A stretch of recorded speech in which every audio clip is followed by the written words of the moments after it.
This week on the Documentary Review Podcast, Jonathan and I start a tribute band to our hometown, shout out Marengo, as we discuss the 2014 documentary Spanish Lake. Welcome to the podcast. I'm PT. I'm Jonathan. Glad you can join us. Indeed, glad. How's it going, Jonathan? Good. Life's good.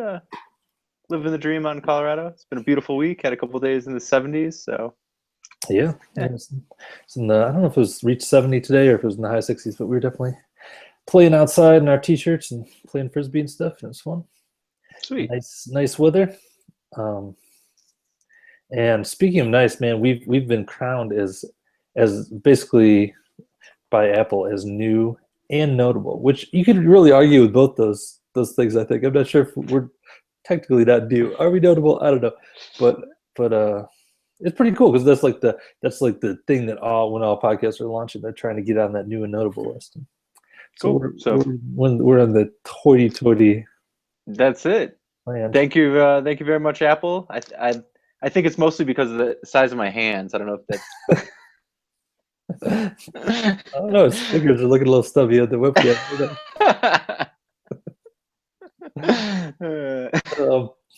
Yes. All right. Well, should we talk about this documentary? Yeah. Let's kick around some Spanish Lake. All right. Let's do it. Give us the pad. If this is your first time listening, Jonathan, I don't want to oversell it, but he gives the best synopses in the business. He's going to give us the 1 minute version. Okay. Well, thanks for the build up. It's going to be a tough one on this documentary, but Spanish Lake covers the town of Spanish Lake in Missouri and kind of gives the history of it, and it plays off as determining how race played into the town and its demise. Essentially, it's a town that has certainly fallen on hard times, and it gives a history of the town itself. Mostly is told by residents of the town through, really low-key interviews, a very low-budget documentary, but a bit of a personal look by the people of the town, and kind of tries to tie itself into motives of race and what caused this demise of Spanish Lake. Cool. Good synopses. Did you like this documentary, Jonathan? I did not. I sensed a little negativity in your synopsis there. Yeah, you and I'll throw out any of our new listeners. We always do this at the beginning, determine whether we liked it or not, because at one point, PT and I went through a whole podcast and didn't realize we were on opposite sides of the coin till the end. But so anyhow, so PT, did you like this one? I liked it a lot. Yeah, I really give big thumbs up to this one to me. Really? Yes. Yeah, so I'm glad I'm really surprised that we got a disagreement here. Yeah, I think this is definitely my preferred, just about my favorite style of documentary, which is taking a really complicated issue and just letting people talk about it, trying not to put too huge of a spin on it, but kind of just letting people talk and kind of seeing where it goes. It reminded me a little bit of the good old Into the Abyss, the Werner Herzog documentary that we watched, kind of about the death penalty, but this one was about race, and I mean, it definitely adds to the with all the stuff that's been going on in this area late, 6 months ago or whatever. This is just 8 miles from Ferguson, and all the stuff that went on there. So definitely that adds a little gravitas to it as well. But yeah, that was my take. So I'm super interested in knowing what you didn't like about it. Yeah, well, I'm obviously not opposed to the style, because like you, I loved Into the Abyss. I thought that was an amazing documentary. This one it just left me the whole time. It just kind of left me hanging. It didn't quite get there. It didn't quite. I felt like it didn't hit quite the right angles from the town. It starts off with a bunch of the original-ish residents, and I guess maybe I should keep in mind it was obviously a really low-budget documentary, but which they did a good job for a low budget. But I wish from the get-go they would have had some different perspectives, because again, they tried to kind of play it off as a racial, or at least in the marketing, as a race-related documentary. I would like to have seen some of the first African American families that moved to Spanish Lake, because they mention them at different parts. Like the whole documentary follows a timeline, um, and they could very easily. They were like, "Oh yeah, there are all these families that moved in. They were accepted to the community." They talk about them like the early on African American residents in this town, and then eventually things turn. They change through a series of outside forces, and that part of it was interesting to me. Because they built the projects in St. Louis, and eventually, when they tore them down, they essentially displaced all these people that were low income people. And Spanish Lake was unfortunate enough to be unincorporated, so they could just be like, Psh, unincorporated, no zoning laws, boom. We want to build a bunch of low income housing, do that. Right. Um, That was, by the way, that was one thing I really liked about the documentary. That was like, it made me laugh because like I was, they definitely had that like kind of Midwestern, like almost like Tea Party kind of attitude of like less government, we can't have any government regulations. That's really what kind of screwed them over. Not that I think like keeping black people out is a great usage of government, but I'm saying that, like that it's just funny that the thing they hated was the very thing that right, that there was their demise. That's yeah. pretty funny. But again, like yeah, like that was the thing too, where I don't think that this was particularly a race issue. I mean, like, not to say that there were, these were the most progressive people on planet Earth, but like, especially when they laid it out and they were like, oh, okay, you've got an infrastructure that supports X amount of people, and all of a sudden you double the populace you know, of school children. So you literally don't have enough teachers, classrooms, or books to support the need there. Obviously things are going to go wrong. I mean, I don't care if everyone's like upper class, white people, or a total interracial mix, or low class. I mean, like, you can't just, you know, without planning ahead, just double the population of anywhere and just think like, oh yeah, well, we're just going to have twice as many people live there. Forget about the infrastructure of the whole area. It'll work out. No, it won't. Right.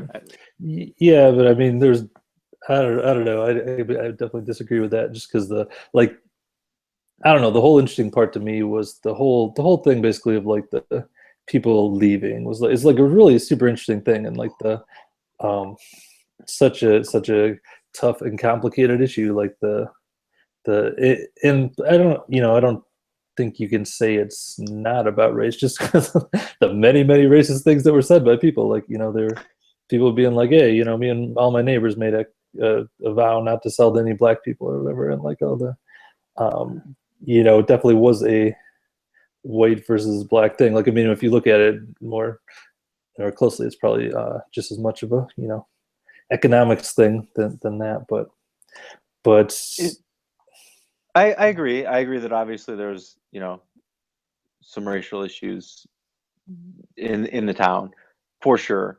But I think it could have been it if it would have happened in a more natural manner. I don't think those same issues would have been there. I think it would have been like a couple different races of people would have moved into the town.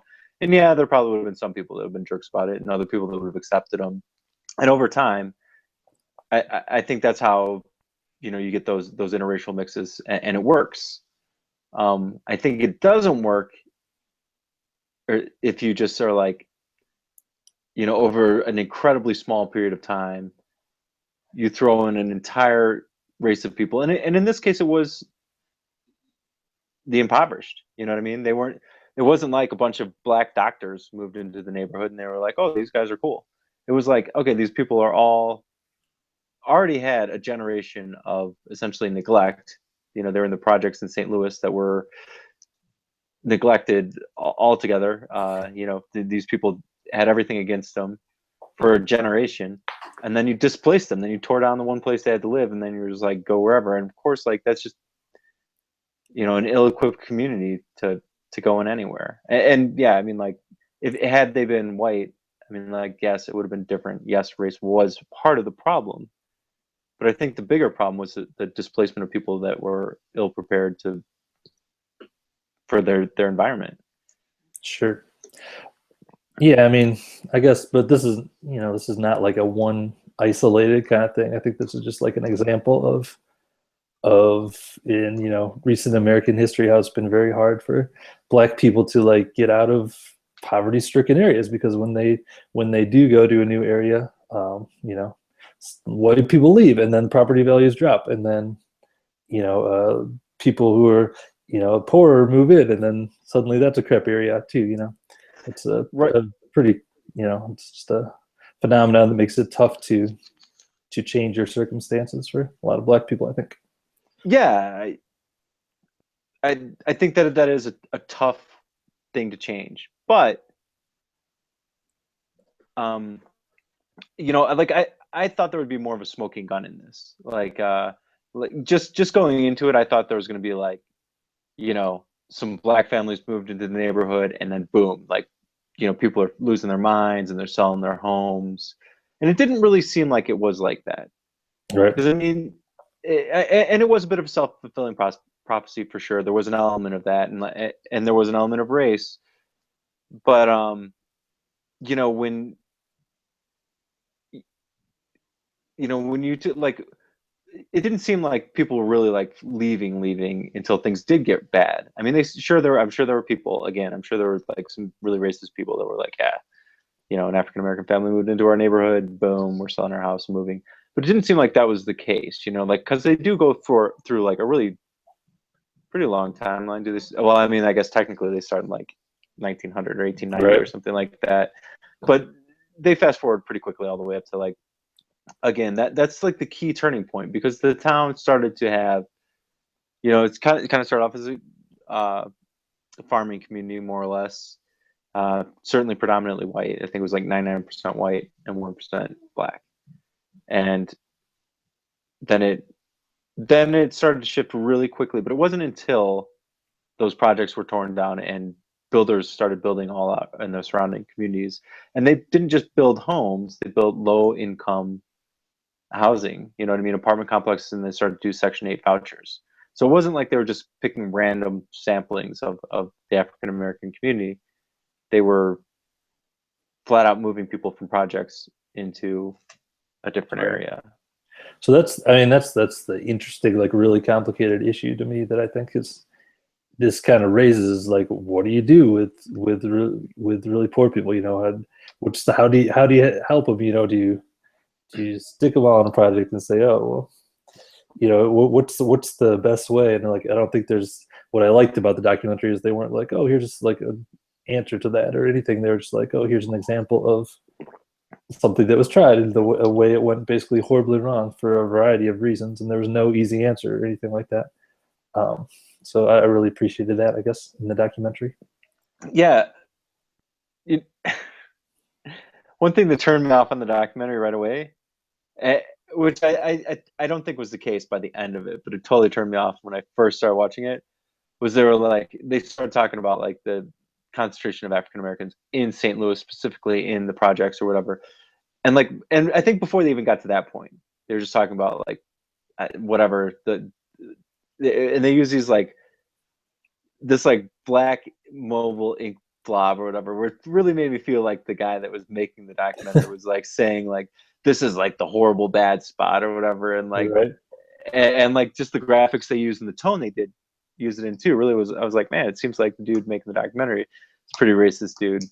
I didn't take it like that at all. I took it to mean like that was how he perceived the community side, I did too by the end of it. I didn't get that same vibe from him by the very end, but that was kind of how it struck me right off the bat. So like it totally just like turned me off to begin with. So I was kind of fighting an uphill battle on this one. Yeah, I don't know. Like one thing another thing I really compliment the documentary maker on was like so like they got a lot of interviews at like basically just this big like reunion of people who used to live in the town, and they're like, hey, we gotta get back together and hang out because we moved out of our town or whatever. Man, he got those people just like be completely open in front of the camera. And like there was a couple times you could be like, the people were like, I don't know if I should say this or whatever, but then they went ahead and said it, and you could tell as they got going, they just kept loosened up more and just kept saying more and more racist stuff. So holy cow, like I can't believe that you got these people to like say this on camera, which I think is actually like a really good thing, because this is the way I think we all have like probably family, like this semi-racist older family members who are like say stuff like that, in the family at the family table that they wouldn't say in front of a camera.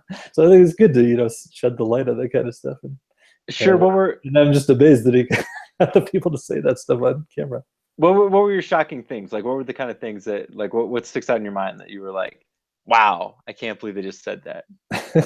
One was when the like a lot of it was like anytime they were trying to like defend the fact that they were not racist. That was like, oh, is always so telling. But when they were interviewing the band, and the one lady was like, yeah, up until like sixth grade we only had this one black kid in our class, Joe or whatever his name was, and you know what, he was cool as hell. And then the other guy was like, yeah, he had to be, he better be. I was like, oh, nice. That line just said a lot. I was like, yeah, that's probably the view that this town had of black people. Like, yeah, as long as they're completely polite and subservient, they're cool, kind of thing. And there's a lot of stuff like those two chicks who were friends that were well, like they were the poster childs for like, yeah, we're pretty white trash racist. I mean, right? I mean, right. They were definitely saying a lot of stuff. I should have read down some of this. I don't remember too much of it, but in the like more like not flat out saying it, but definitely implying a lot of racism, was that one couple who were like basically said that they were like the first ones out or whatever.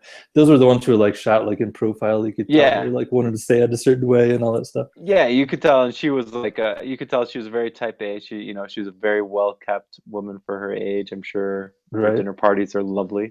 Yeah, and she was like, oh yeah, well, events occurred and we could see the writing was on the wall, and we wanted to move out of the area, and we did so, and then pretty much everyone else followed us shortly thereafter. like that's pretty thinly veiled, like the writing was on the wall. Yeah, but I mean, but you can interpret it in two ways, because one, they were correct. You know what I mean? Like, at the end of the day, they foresaw a decline in the community and made off while they could sell their home for a high dollar or whatever and move up to quote unquote better community. I mean, like, technically in hindsight, they're totally right. I mean, you can say that's a self-fulfilling prophecy, but I mean, whether you're just a realist or a racist, you could have that same opinion. Totally, and that is something that I like about this documentary, is like I said, that's the whole thing of like, it's not like a very easy answer to that. Like, yeah, it's pretty racist that everyone moved out, but also, yeah, like, I mean, you're right, in a certain way they were kind of correct. This is a really complicated issue. Like, there's no easy answer. It's almost like there's just a force happening, and I don't know. Right, and I think what you adhered to, like, the most interesting issues to me were like how government plays a role in society.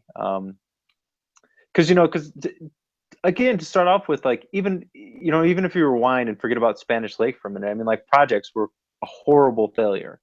I mean, but again, it's kind of one of those things where it's like the road to hell is paved with good intentions. It's like low cost housing for people that need it.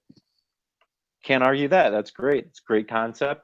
That's helping people in our community and society and country out. That's us coming together and like trying to help everybody out so they can have a good place to live.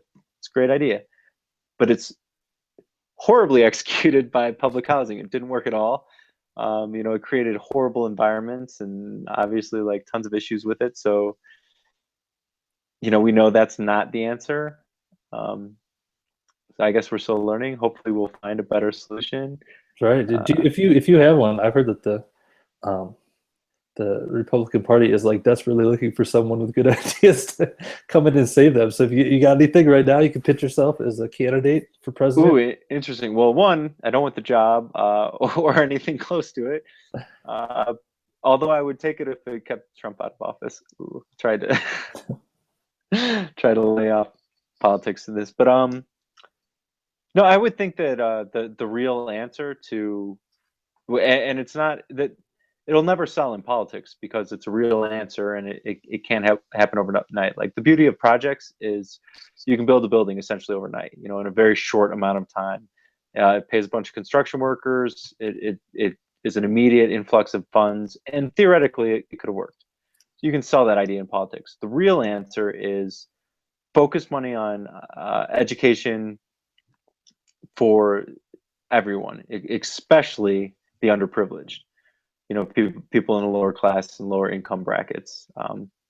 You know, that's the real answer. If you can do real life education, you know, not only good schools but good job training, good trade schools. Maybe instead of giving vouchers for living, give vouchers for, you know, real life associate's degrees or real life like training programs, so that and not just education in how to, you know, weld or some, you know, skilled trade, but how to manage finance, how to get yourself out of the projects, how to design a strategy for success, things that you don't get taught if you grow up in a project. You know what I mean? That those are things that no one's teaching you. And if no one's teaching you and you don't have access to that information, then you're not going to beat that system. So, you know, it would be a long-term plan of setting up education for lower income people. And I think that's always going to be the answer to rising yourself up from an impoverished situation. I like it. I'll vote for you. Okay, sweet. I'm in.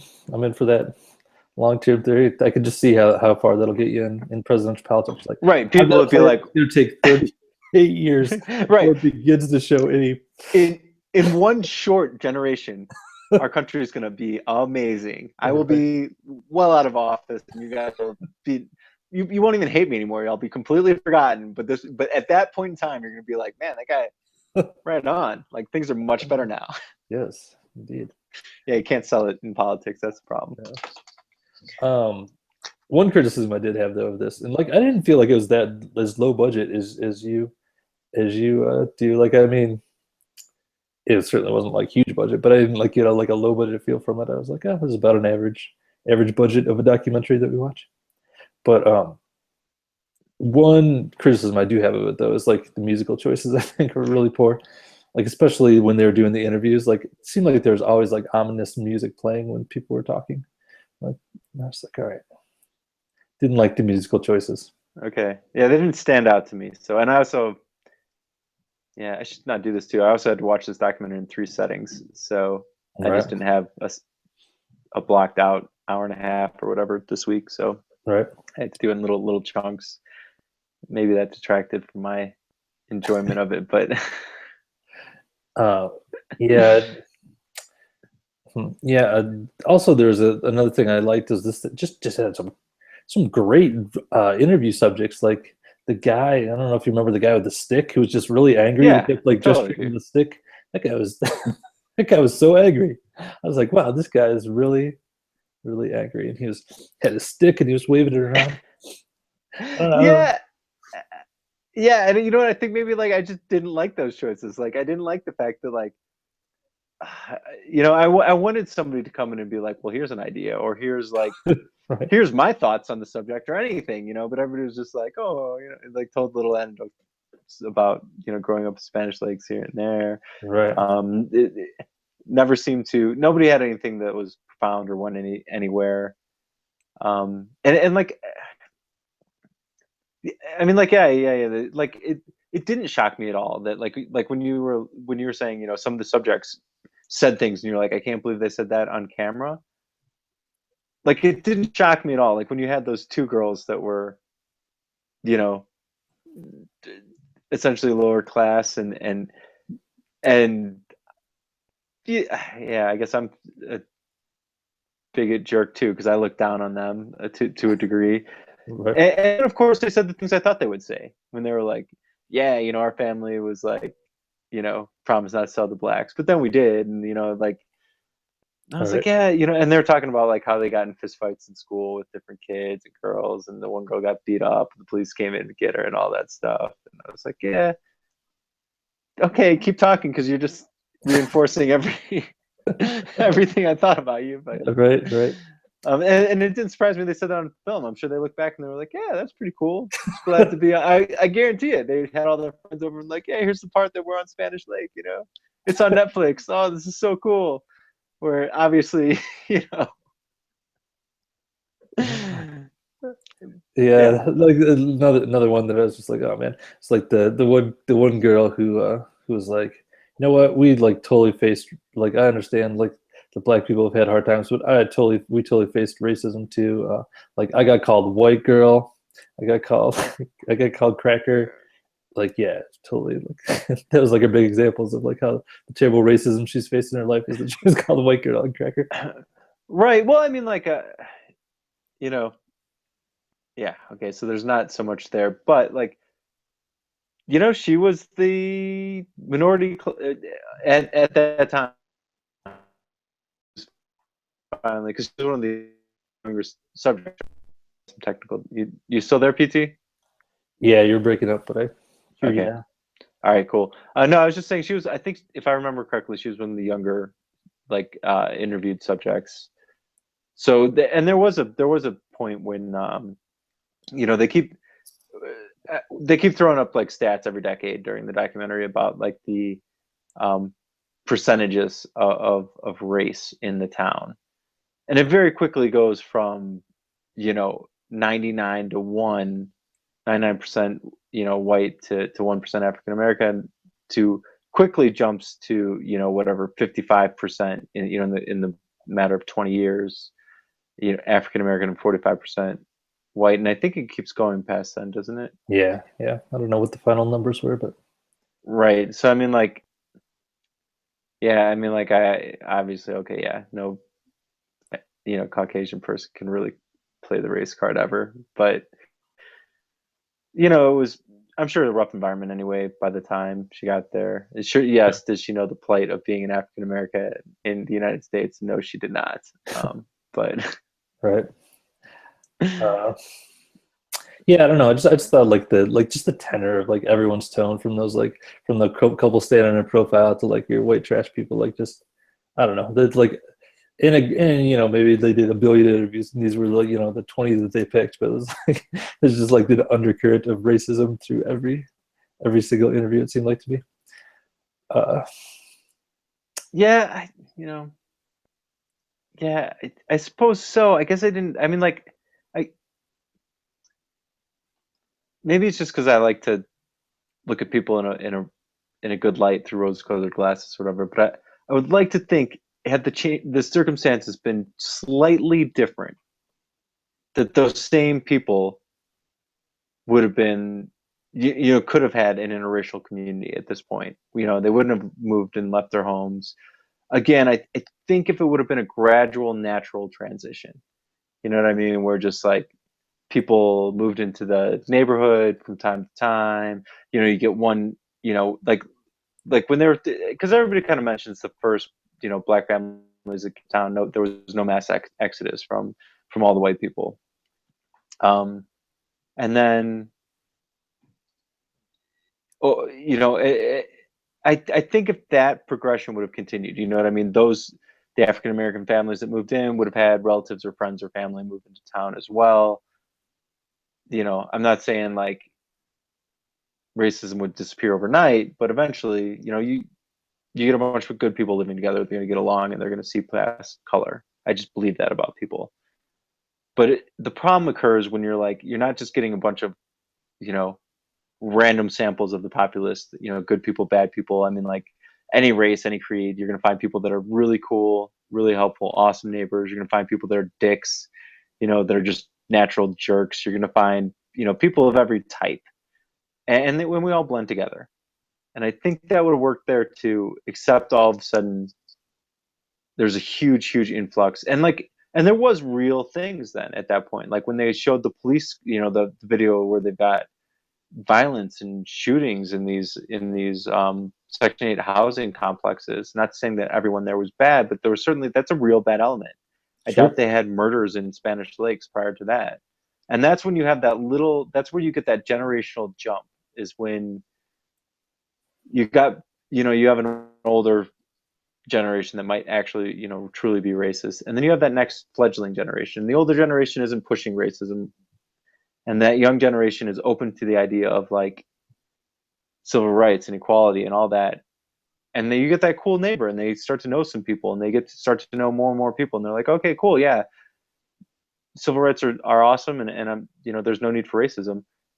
But all of a sudden, instead of that, you get this concentration again of low income people, of impoverished people, and then you have violence, and then it reinforces that idea. It swings it back the other way. I don't know. I just think that was like, and that was artificial in this case. It ruined it for everyone, if you will.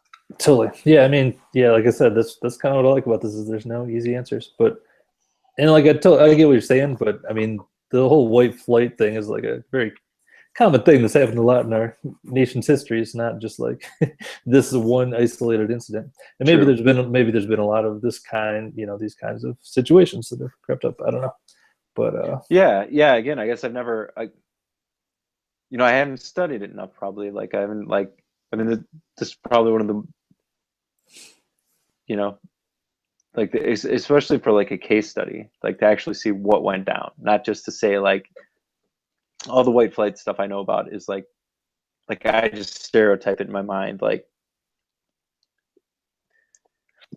there are a bunch of white people and they're afraid of black people, and then one black person moves in, all the white people run away. I mean, that's essentially the, when I was growing up and we studied this in school, that's what went through my mind. That's how, right. And it certainly wasn't like that in this case study. Sure. Yeah, and I think this does a good job of like presenting that. It's like it's a complicated thing. Like I know in my, this definitely happened in my grandma's neighborhood, where she was like the last white person living in her neighborhood in Springfield, Illinois, and she eventually moved out, like just like maybe 5 or 10 years ago.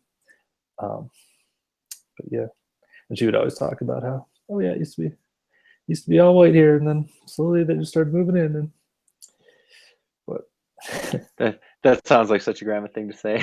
Yep, totally. Yeah. So at the end, I thought it was cool. I like the way it ended too. That the documentarian, who did a pretty good job of like keeping himself out of it for the most part throughout the whole thing. At the end, he kind of comes in and is like, "Yeah, let's go," and then kind of reveals that one of the people, the black people he's been interviewing, is like living in his old home now, and his made a nice home of it and stuff like that. So it's a nice little like kind of hopeful ending that, hey, maybe everything doesn't have to be bad in the end. Maybe we can turn this around. Right. I did like the ending. Again, like, and maybe that's where, maybe like I still perceive this as like an ultra low budget documentary. Like I think he went out there for one day essentially and interviewed everybody. Like obviously that was all the interviews that took place on that Laker party or whatever. Right. It was one day. He just showed up there and like with the camera and was like, I'm making a documentary, and people gave him, and then maybe another day in town, because he didn't seem, it seemed like it all happened in a day or two, which indicated a pretty low budget to me. And then yeah, like just as far as like if you look at, to me, when I think low budget, I think of like that Tiny documentary, which was like not only a fairly, you could kind of tell in the skill of the documentarian that it was like, this is just a dude making a movie with a camera, whereas this guy, I was like, all right, this guy like knows how to make a documentary. He's telling the story and doing it in a good way. Obviously it didn't work as well for you, but no, it didn't. but yeah, it seemed definitely to me like he knew what he was doing. And he's got a super interesting filmography. I looked at him on the Internet Movie Database, and he worked on the movie Battleship was like his other credit. He worked on that, and then he's directed like some like comedy specials, basically. So Oh, interesting. Yeah, I mean, like I did get the sense that he was like, especially at the end where he's like, yeah, I went to California for a while, and then it like whatever, I found out there was this thing, and I flew back with the documentary film crew. I was like, well, obviously he has some ties to film and video, some right. kind of production ties, because most people wouldn't just think like, oh yeah, I got to grab a documentary crew, which is essentially a super cool way of saying a guy with a camera and a microphone. Right. But I mean, whatever, I give you credit, he did pull it off and make it, but Right. I don't know. Final thing I was reading about after this is, I guess, like when all this was gonna be hitting St. Louis theaters, like right when all the like Ferguson stuff was going on, like 6 months ago or whatever that was, and like all the theaters pulled it out, didn't show it. So like, Sure, that makes sense. I mean, like we don't need these these this would have been good pretty much any other time, but not so much right now. Right. Look, let's keep the riots contained to St. Louis. We don't need people going to Spanish Lake. Right. So yeah, there you go. All right, how many stars are you gonna give this bad boy, Jonathan? I'm gonna give it 2. I want to give it just under the halfway mark. Yeah, you're giving it less than the secret. It's hurting my heart here. I'm gonna give it. I'm like between 4 and 4.5 on this, I think. Wow, you really liked it. Okay. Yeah, I liked it better than Amy, I think, that we watched last week. So I guess I'll go 4.5 on it because I think I gave that 4. Okay. So there you go. Maybe our biggest divide yet. I think so. I think that's our biggest difference. Nice. The next time you say 5, I'm going 1 just to spread it out even further. All right, should we talk about what we're going to watch next week here? Yeah, lay it on me. Right. No worries, I got you. Okay. What I want to do now is I want to take a look at 3 situations that we know. We're familiar with these situations, but I want to watch a documentary about one of them to get a little deeper dive into maybe some things we don't know about the situation, possibly. So the first one is Stop at Nothing, the Lance Armstrong story. So an athlete dupes the world with his tale of miraculous recovery from cancer, becoming a sports hero and a beacon of hope. But can he outpace the truth? My guess is no. No, we cannot. Yeah, I'm gonna take a crazy stab at that one too. So you're right. The next one is Hot Coffee. This documentary examines the so-called hot coffee lawsuit in which a woman sued McDonald's after she spilled her coffee and burned herself. Okay.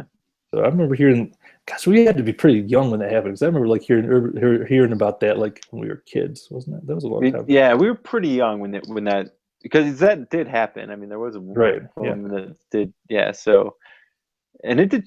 That did change everything, didn't it? Anyway, I won't. Yeah. The final one, I'm not too confident you'll pick this one, but I'm going to throw it out there anyway. This is the '85 Bears. Revisit the glory days of pro football in Chicago when the 1985 Bears transcended their gridiron dominance and became a national cultural phenomenon. So there you go. Those are your 3 choices. No, I know. Like, I know you didn't think I'd pick Bears, or don't think I'll pick Bears, because I'm not a sports guy. That is the one sports memory of my lifetime that I look back fondly upon, because I did live in the Chicagoland area during 1985, during the Bears season, during the Super Bowl shuffle, and I do remember how crazy it was, and it is a fond memory of mine. Literally, the only fond sports memory of my life. But now your choice is: do you delve deeper into it, or do you keep that memory? Right. Maybe I just want to like. Yeah, I mean, like, because if I ruin it, then I got no sports memories. I had nothing. Yeah, you know what? I think I'm gonna go with hot coffee. Actually, I'm curious to see the layers behind that and its ramifications on,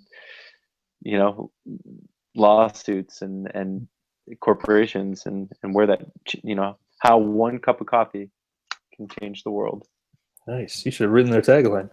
All right. Hey, email us if you have any thoughts on this one. It's docreviewpod@gmail.com. And hey, if you wouldn't mind leaving us a review on iTunes, that would be extra swell. We'd love it. We'd love it. Sure. We'd be your friends for life, or at least your documentary podcast friends for life. Yeah. If you're ever in town, I'll buy you a beer. Sure. All right.